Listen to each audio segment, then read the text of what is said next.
Who God bless, no man can curse, no matter how hard they try.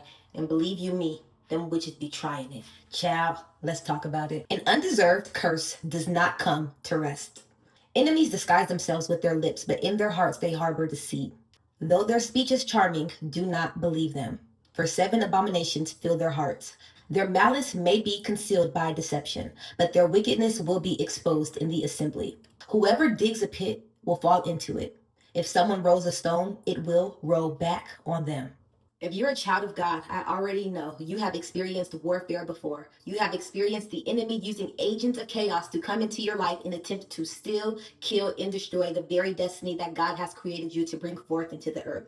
What you have to understand is we don't walk in fear. We don't walk in hesitation. We don't walk in reluctance. God has given us authority, and there is not a witch in hell, a Jezebel, a wizard, or anything else who has more authority than you as a child of God. So understand that an undeserved curse will not come to rest. Any pit that they dig for you to fall in will be the very pits that they fall in. But what we have to know is that we are not superior to those in the Bible. Just as Jesus had a Judas, you likely have a Judas who is roaming these streets. But what we have to realize is that these people have no authority over us. Do not be afraid, but do be selective about who you allow in close proximity to you.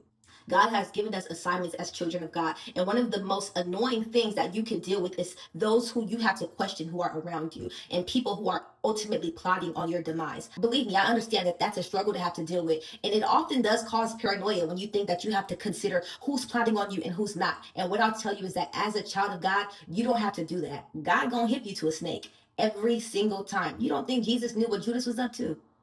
He did.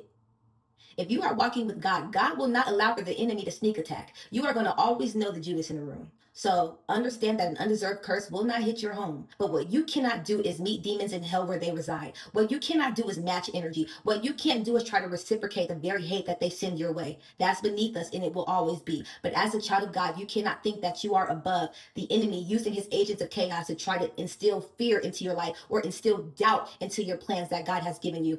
It's par for the course. It comes with the territory, but we're above it, and we won't allow for that to make us question who God has called us to be. I'll leave you guys with this verse from one of my favorite rappers. He says, I say a prayer for my enemies. They cannot slow down what's meant for me. That's the word.